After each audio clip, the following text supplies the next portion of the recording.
Hello friends, நம்ம favourite சீரியலில் அடுத்து என்ன சுவாரஸ்யமாக நடக்குதுன்னு பார்க்குறீங்க.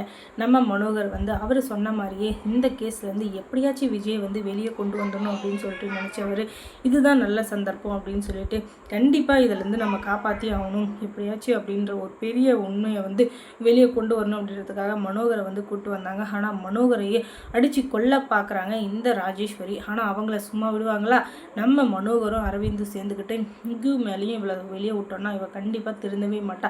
இன்னும் எத்தனை பேரோட வாழ்க்கையை கெடுப்பாலும் தெரியாது. அதனால் இவளுக்கு சரியான ஒரு முடிவு கட்டணும் அப்படின்னு சொல்லிட்டு இவங்க 2 பேரும் மனோகரும் அந்த அரவிந்தும் சேர்ந்துக்கிட்டு இவளை ஏதாச்சும் ஒன்று பண்ணி இவளை கோர்ட்டுக்கு வரவிடாமல் பண்ணணும். அடுத்தடுத்து இயறிங்கி இவள் வராமல் இருந்தாலே அங்கே எல்லாமே நல்லதாக நடக்கும். அதுக்கப்புறம் எந்த பிரச்சனையும் இருக்காது. அதனால் இவளை என்ன பண்ணி லாக் பண்ணலாம் அப்படின்னு சொல்லிட்டு இவங்க அந்தக்கிட்ட பிளான் பண்ணியிருக்காங்க. அந்த பிளான் எல்லாமே தவிடு பொடியாக ஆக போதா இல்லை அது எல்லாமே சக்ஸஸ்ஃபுல்லாக ஆக போதா அப்படின்றத தொடர்ந்து பார்க்கலாம். அதுக்கப்புறமா இந்த ரஞ்சிதா இருந்துக்கிட்டு என் அப்பாவோட நடவடிக்கையில் ஏதோ ஒரு மாற்றம் இருக்க மாதிரி இருக்குது ராஜுமா அப்படின்னு சொல்ல என்ன சொல்கிற ரஞ்சிதா, நீ என்ன சொல்கிறேன்னு எனக்கு புரியல அப்படின்னதும் அதெல்லாம் எனக்கு என்னன்னு தெரியல. ஆனால் என் அப்பா திடீர்னு ஃபோனை எடுத்துகிட்டு ஒரு தனியான இடத்துக்கு போயிடுறாரு. கிச்சனுக்கோ பாத்ரூமுக்கோ இல்லை கார்டனுக்கோ போய் என்ன பேசுகிறான்னு தெரியல. ஆனால் இடையில மல்லி அப்படின்ற ஒரு வார்த்தை மட்டும் எனக்கு அடிப்படுது. ஒருவேளை மல்லிக்கிட்ட தான் இங்கே நடக்கிற எல்லா விஷயத்தையும் சொல்கிறாரோ அப்படின்னு சொல்லிட்டு எனக்கு ஒரு பக்கம் டவுட்டாக இருக்குது. இன்னொரு பக்கம் மல்லிக்காக தான் இங்கே வந்திருக்காரோ அப்படின்னும் எனக்கு பெரிய டவுட் இருக்குது. ஆனால் இது ரெண்டுமே நடந்தாலும் நமக்கு தான் ரொம்ப பெரிய கஷ்டம். ஏன்னா இப்படி ஒரு விஷயம் நடக்கவே கூடாது அப்படின்னு சொல்லிட்டு நான் இருக்கேன். ஆனால் இதை என் அப்பாவே பண்ணுறாருனா இல்லை ஏதாச்சும் பெரிய விஷயம் இருக்குமா அப்படின்னு சொல்லிட்டு பார்த்தா எதுவும் இல்லை. ஆனால் அந்த மல்லிக்கு எதுக்காக உதவி பண்ணுறாரு அப்படின்னு சொல்லிட்டு எனக்கு தெரியல. அதுக்காக நான் அவரை கோபமும் பட முடியாது. அதனால் என் அப்பான்றதுனால உன்னை சரின்னு சொல்ல முடியாது. எனக்கு என்ன பண்ணுறதுனே தெரியலனதும் ரஞ்சி இப்போயாச்சும் இதை என்கிட்ட சொல்லணும்னு மனசு வந்துச்சு. நான் கூட இதை நினச்சி தான் நினச்சேன். ஆனால் நான் 2-3 வாட்டி டீப்பாக வாட்ச் பண்ணிட்டேன். உன் அப்பா இருந்துக்கிட்டு இங்கே நடக்கிற எல்லா விஷயத்தையும் ஃபோன் பண்ணி தான் சொல்லிட்டுருக்காரு. நீ என்ன நினச்சிப்போ அப்படின்னு நான் அமைதியாக இருந்தேன். அதுக்காக நான் இனிமேலும் அமைதியாக இருப்பேன்னு நினச்சிக்காத. உன் அப்பாவுக்கு இப்போ சரியான தண்டனை கொடுக்க போகிறேன் அப்படின்னு சொல்லிட்டு பயங்கரமாக திட்டிகிட்டு இருக்கேன். அந்த நேரம் பார்த்து அரவிந்துக்கிட்ட வீட்டுக்கு வரேன். என்ன மேடம் ஏதோ பண்ணுறேன்னு பேசிகிட்டு இருக்கீங்களே, நீங்கள் என்ன பண்ணுவீங்கன்னு எனக்கு நல்லாவே தெரியும்.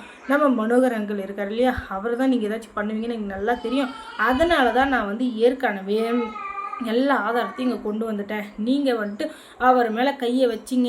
அதுக்கப்புறம் இங்கே நடக்கிறதே வேறு. நீங்கள் அவர் மேலே வைக்கிற ஒவ்வொரு அடிக்கும் நீங்கள் பதில் சொல்லியே ஆகணும். ஏன்னா உங்களை பற்றின எல்லா ஆதாரமும் இதில் இருக்குது. நீங்கள் என்னென்ன கேடி வேலை கில்லாடி வேலை பண்ணீங்க அப்படின்ற எல்லாத்தையும் நான் சேகரிச்சிட்டேன். இதுக்கு மேலேயும் அவரோட உயிருக்கு ஆபத்து அப்படின்னு ஏதாவது ஒன்று வர்ற பட்சத்தில் உங்களை தான் தூக்கி உள்ள வைக்க போகிறாங்க. ஏன்னா இது அவரை எதுவும் ஆகக்கூடாது, அவர் மேலே யாரும் கை வைக்கக்கூடாதுன்ற ஸ்டே ஆர்டர். இதை நான் கமிஷனர்கிட்டயே வாங்கிட்டு வந்திருக்கேன். இதுக்கு மேலேயும் அவரோட உயிருக்கு ஏதாச்சும் ஆபத்துன்னா கண்டிப்பாக உங்களை சும்மாவே விட மாட்டோம் அப்படின்னு சொல்லிட்டு மிரட்டிட்டு இருக்காங்க. அதுக்கப்புறம் இப்போ உங்கள் வாயில் நீங்களே உங்கள் வாய் மூலயமா இப்போ ஒரு இதை கொடுக்க போகிறீங்க, வாக்குமூலத்தை. அந்த வாக்குமூலம் எல்லா இடத்துலையும் செல்லுபடியாகும்.